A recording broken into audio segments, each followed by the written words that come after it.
Frères, sœurs, amis de Dieu, jeunes, puisque cette vidéo est pour les jeunes, je reviens vers vous pour vous expliquer un peu les voies du Seigneur, à toi qui es jeune, qui connais peut-être pas les voies du Seigneur,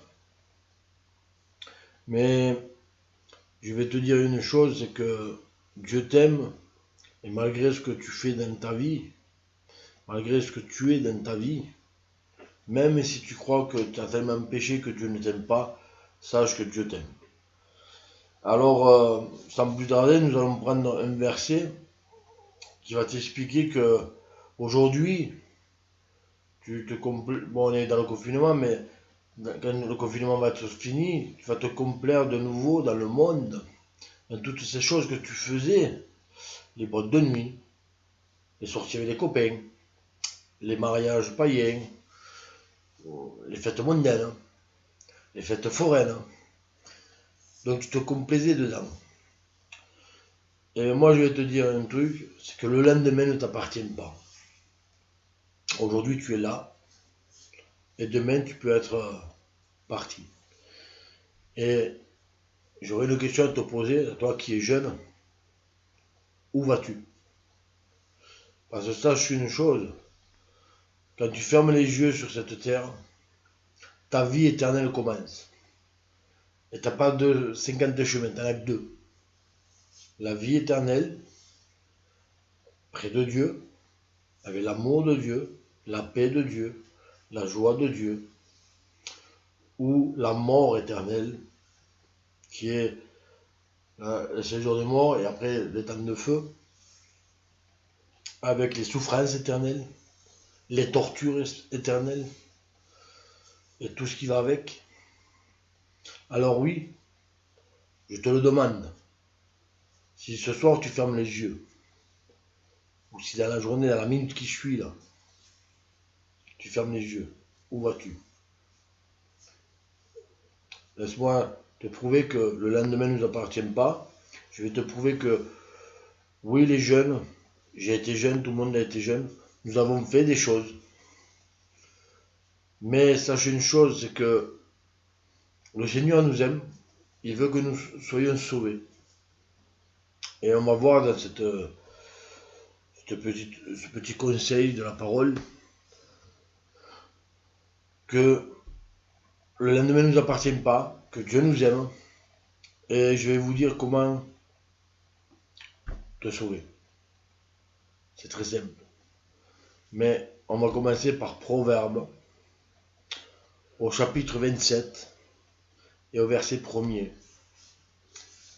Et il est dit comme cela: ne te félicite pas du lendemain, car tu ne sais pas ce que un jour peut enfanter ou te réserver.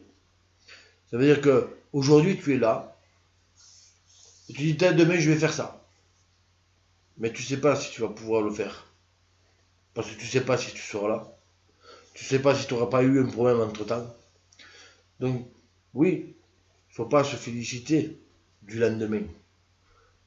Ce que tu peux faire aujourd'hui, ne le remets pas au lendemain.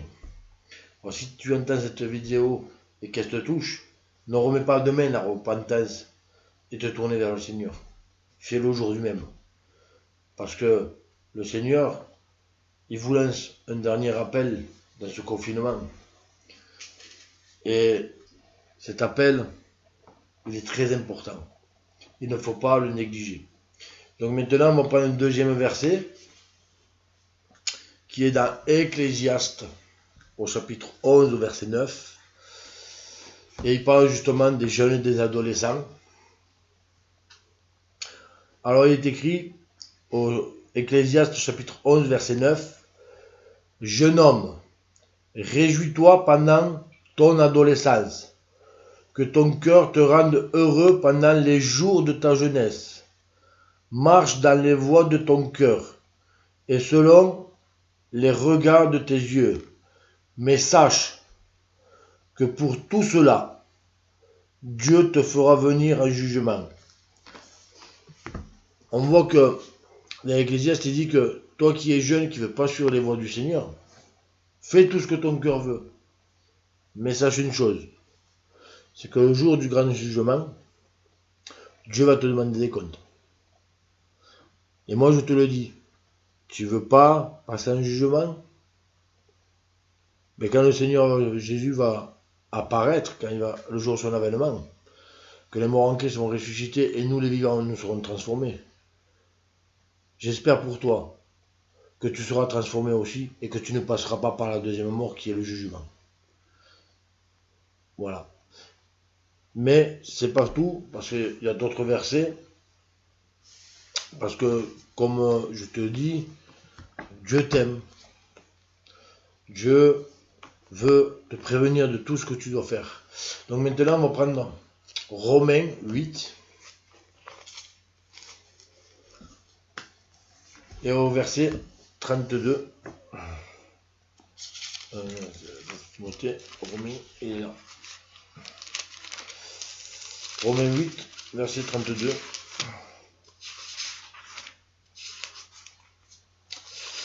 Romains 8, verset 32. Voilà. Donc c'est pas Romains 8, alors non, c'est Timothée 2. 2 Timothée, excuse-moi. 2 Timothée au chapitre 22, au verset 22. C'est ça. C'est ce qu'il veut te dire le Seigneur. Donc 2 Timothée, chapitre 2, verset 22.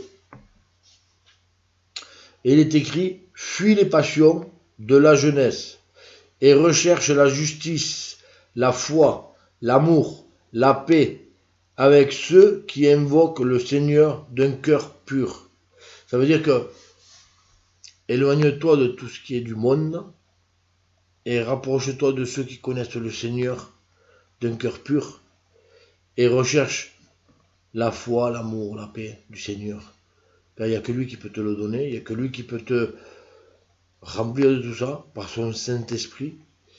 Et il faut s'éloigner des choses du monde, de toutes tes passions. Si tu aimais sortir en boîte de nuit, il va falloir les enlever. Si tu aimais aller dans les mariages, il va falloir les enlever. Si tu aimais les fêtes mondaines, il va falloir les enlever. Alors tu vas dire, oui, c'est dur. Oui. Mais ça, ce sont que des sacrifices. Et Dieu le dit dans sa parole, l'obéissance vaut mieux que tous les sacrifices. Si Dieu te demande de les enlever, il faut tout enlever. Obéis. Pourquoi? Parce que c'est lui qui te sauve. C'est pas une boîte de nuit, c'est pas un mariage, c'est pas une fête mondaine qui te sauve. C'est Dieu. Et on continue. Donc 2 Timothée chapitre 2 et au verset 26 maintenant, pour revenir à leur bon sens et pour se dégager des pièges du diable qui les a capturés afin de les soumettre à sa volonté. Le diable, en te séduisant avec les choses du monde, te soumet à sa volonté. Dieu te dit, sors de tout ça. Viens vers moi. Et pour cela, je vais te le lire, parce que je l'ai marqué. Même si tu crois que tout ce que tu fais est mauvais, moi je te dis que Dieu peut te pardonner. Parce que l'homme ne peut pas pardonner, mais Dieu peut tout pardonner. Et si tu viens à lui, comme il est écrit dans la parole, à Matthieu 11, 28, il est écrit, venez à moi, vous tous qui êtes fatigués et chargés, et je vous donnerai du repos. Toi qui aimes ces fêtes-là, qui étais toujours fatigué, stressé, angoissé, que la nuit tu peux pas dormir parce que en ce moment, ce coronavirus, avec ce confinement, tu n'arrives pas à dormir, tu es angoissé, tu as peur de l'attraper, de mourir, tout ça. Oui, je comprends que tu aies peur. Remets-toi au Seigneur. Jésus, c'est la porte, c'est le chemin. Comme il est dit dans Jean 14, 6, je suis le chemin, la vérité et la vie. Nul ne va au Père que par moi. C'est lui le chemin. Cherche Jésus, tu trouveras le Père. Donc oui, je te le dis, frère, sœur, ami de Dieu, jeune, c'est maintenant qu'il faut se donner au Seigneur. Parce qu'une fois qu'on sera sorti du confinement, que les choses du monde vont repartir. Si tu t'es pas donné au Seigneur maintenant, d'un cœur sincère, tu vas faire quoi dès que tu vas te déconfiner? Eh bien, tu vas retourner dans ton péché. Et le problème, c'est que Dieu t'appelle là, maintenant, pendant le confinement, à le suivre. Donc maintenant, on va prendre Romains 8, 32. Pourquoi il t'appelle? Ben, c'est très simple, je vais t'expliquer pourquoi il t'appelle. Parce que il y a un homme qui est venu sur terre, qui s'appelle Jésus. Il est monté sur la croix pour toi. Quand il était sur cette croix, il ne ressemblait plus à un homme. Comme il est écrit dans la parole, son visage ressemblait à un rocher. Il était défiguré. On lui avait arraché la barbe. On avait flagellé son dos et on avait fait comme des sillons dans son dos. Mais seulement, malgré que Dieu est amour, et tu vois que il t'aime, puisque dans Jean 3,16, il est dit, car Dieu a tant aimé le monde qu'il a donné son Fils unique, qui est Jésus, afin que quiconque croit en lui ne périsse pas, mais qu'il ait la vie éternelle. Dieu veut que tu te tournes vers lui. Mais tu aurais pu donner tout l'or du monde, toutes les richesses du monde. Tu n'aurais pas pu sauver ton âme. Lui, il a donné ce qu'il a donné. Il a donné ce qui était le plus cher à ses yeux. Ce que personne ne pourra donner. Parce que moi, j'ai des enfants et je ne pense pas que je donnerai mon fils ou ma fille pour l'humanité. Parce que ça me ferait trop mal. Et pourtant, Dieu, lui, il a fait. Il a donné son Fils unique, afin que quiconque croit ne périsse pas, mais qu'il ait la vie éternelle. Parce que par le sang qui a coulé sur cette croix, il a racheté ton âme, il a racheté mon âme, il a racheté l'âme du voisin, il a racheté l'âme de la voisine, l'âme de la cousine, de tout le monde. Il a racheté l'âme de toute l'humanité. Parce qu'il n'y avait pas de pardon à l'époque sans effusion de sang. Et là, l'effusion de sang a été faite une fois pour toutes. Et c'est le Fils de Dieu qui est descendu pour faire cette effusion de sang. Pour te faire pardonner de tes péchés, de tes fautes. Alors oui, on va lire Romains 8, 32. Enfin non, je l'ai aussi. Parce que je vais t'expliquer, voilà. Dieu est amour. Il aimait son Fils. Et je pense qu'il aimait comme nous, on aime nos enfants, plus que tout au monde. Mais malgré cela, il a envoyé son Fils, même si ça lui faisait mal au cœur, sachant qu'il allait souffrir, sachant qu'il allait mourir. Tu sais pourquoi? Parce que Dieu, avant d'être amour, il est droit et juste. Il est resté droit dans les Écritures qu'il avait annoncées par ses prophètes. Il est resté juste parce qu'il a battu sa justice sur son Fils. Et dans Romains 8, 32, il est écrit, il parle de Dieu, c'est Paul qui parle, il parle de Dieu. Lui qui n'a pas épargné son propre Fils, mais qui l'a livré pour nous tous. Comment ne nous donnerait-il pas aussi tout avec lui par grâce? Ça veut dire que il n'a pas épargné son Fils, malgré que ce soit son Fils, qu'il ait eu mal dans son cœur, parce que Dieu il a un cœur, et malgré qu'il ait eu mal dans son cœur, il n'a pas épargné, parce que il avait annoncé par les prophètes, par le prophète Isaïe, Jérémie, tout ça, il avait annoncé tout ce qui devait arriver. Mais du moment que c'était annoncé, que c'était écrit, il ne pouvait plus revenir en arrière, le Père, Dieu le Père. Donc qu'est-ce qu'il fait le Seigneur éternel? Il envoie son Fils.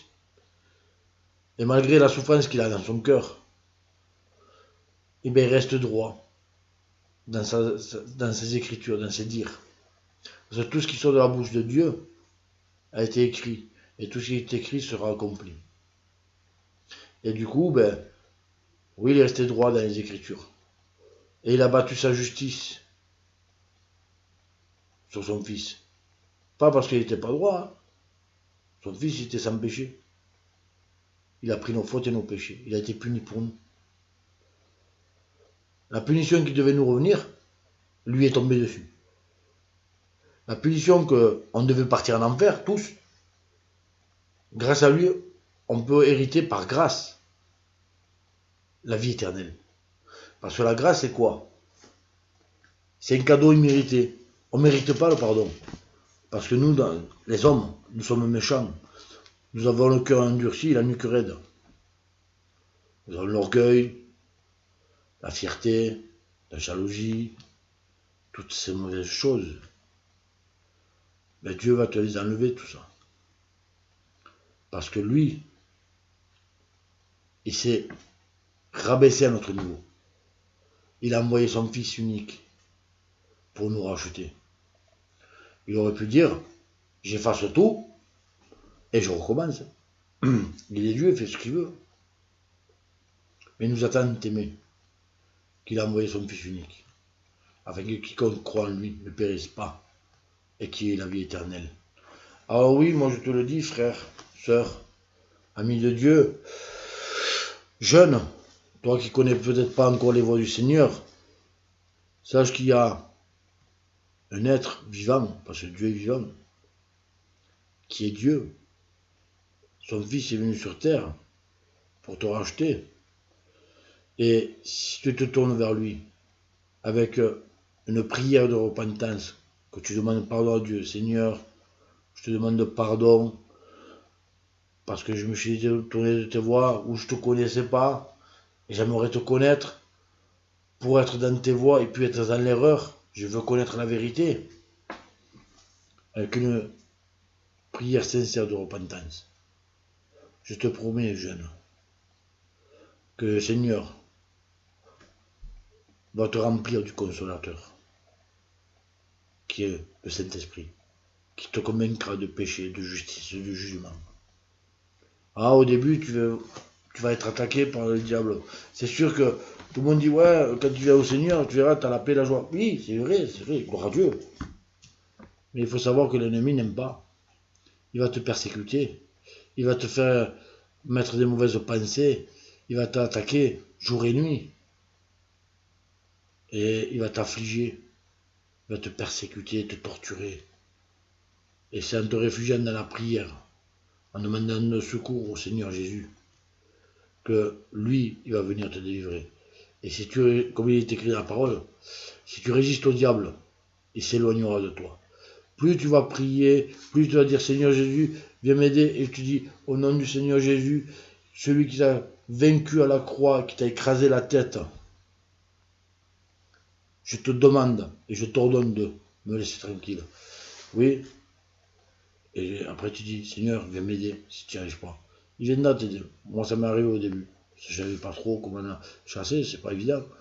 Mais le Seigneur ne te laisse pas, comme il est écrit dans la parole, je serai tous les jours avec vous jusqu'à la fin du monde.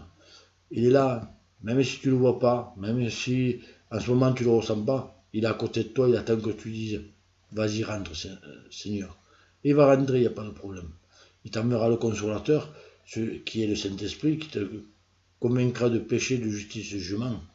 Et en recevant le Saint-Esprit, tu reçois le Père, le Fils et le Saint-Esprit. Et après, tu deviens enfant de Dieu.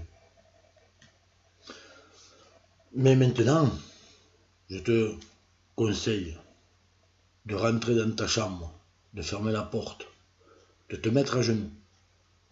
Alors si tu n'as pas de chambre, tu prends dans ta voiture, tu vas dans ta voiture, dans la campagne, pour ceux qui ont un jardin, une petite cabane, n'importe où tu te trouves, du moment que tu es seul, toi et le Seigneur. Demande-lui pardon, sincèrement.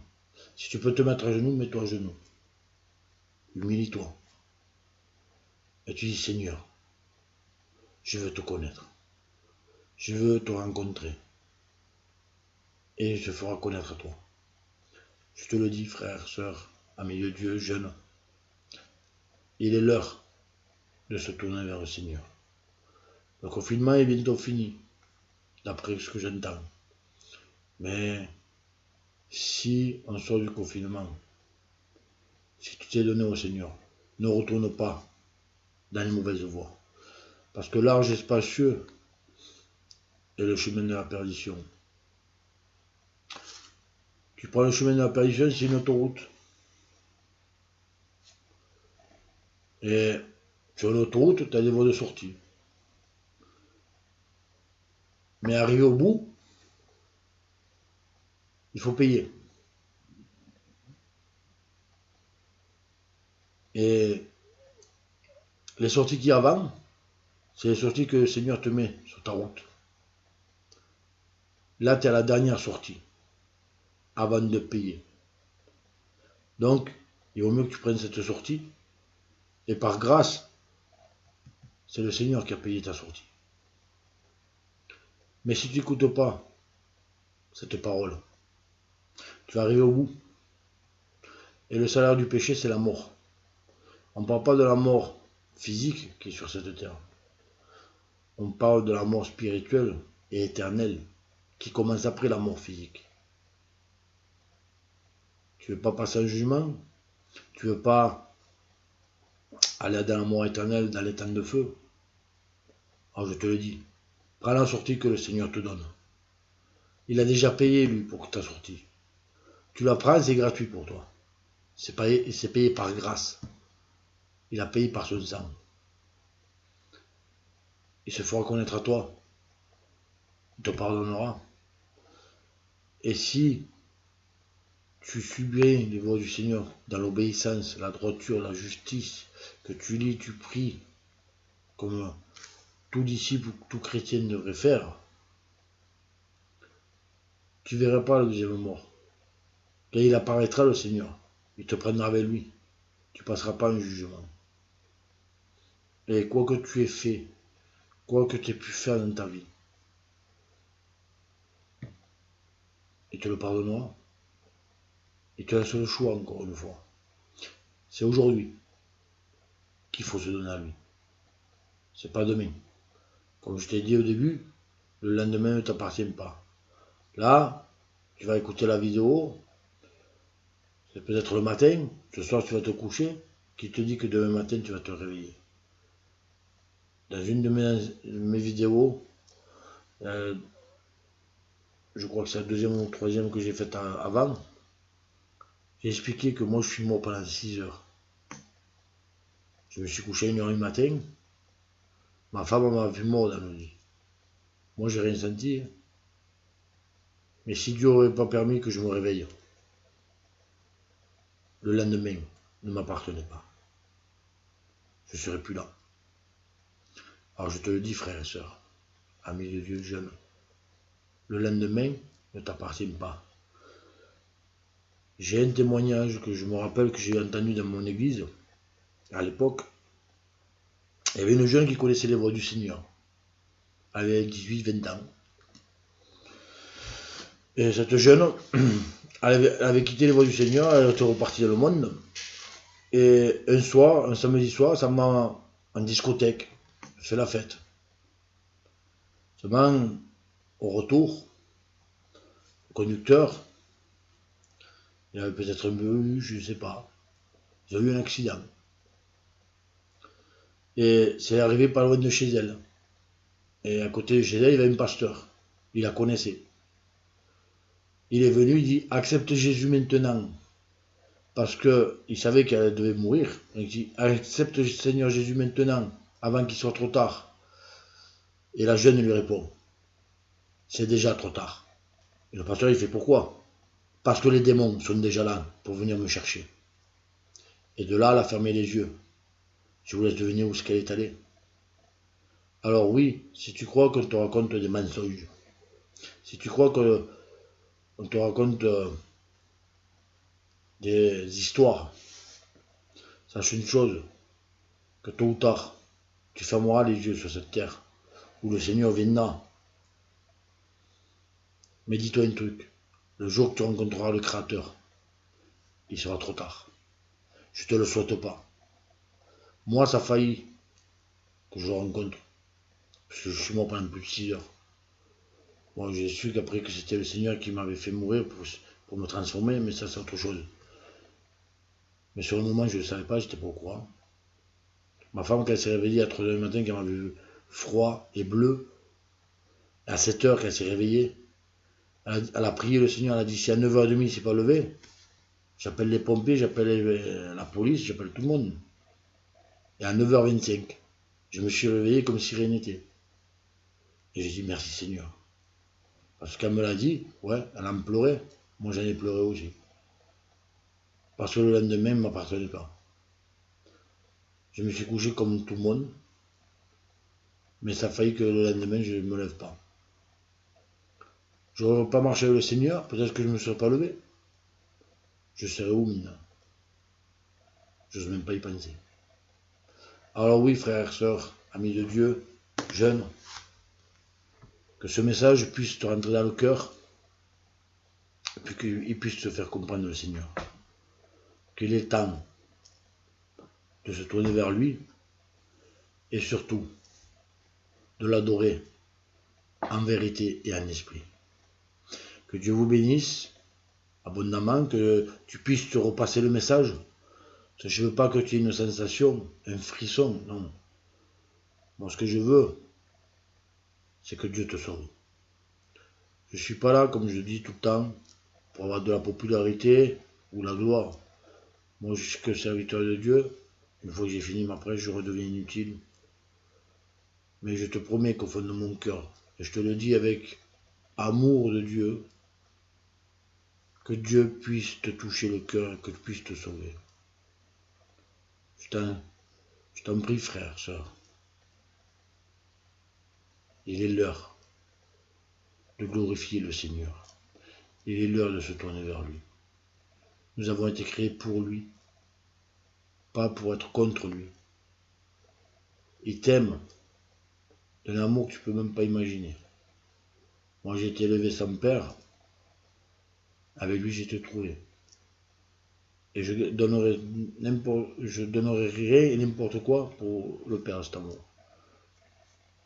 Je veux rester comme je suis. Ma vie d'avant, je la regrette. Ce que je regrette le plus, c'est de ne pas avoir connu le Seigneur avant. Parce qu'avec lui, j'ai trouvé le bonheur. La joie. Ah, c'est sûr, des fois, il y a des bas, il y a des hauts. Il y a beaucoup de bas. Mais parce que l'ennemi, il est là, il attaque. Mais le Seigneur, il est là pour nous relever aussi. Ne nous abandonne pas, le Seigneur. Même si des fois, tu dis, oh Seigneur, je ne sais pas si tu es là ou si tu es pas. Non, il est là. Même si tu le ressens pas. C'est parce qu'il te laisse ton libre arbitre.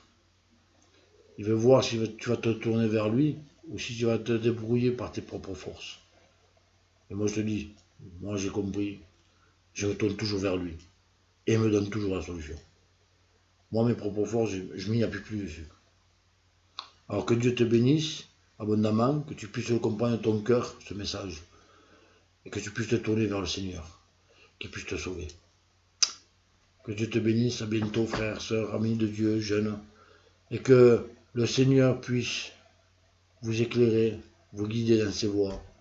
Et que tu puisses vraiment, vraiment le rencontrer, sincèrement. Que Dieu te bénisse abondamment. À bientôt.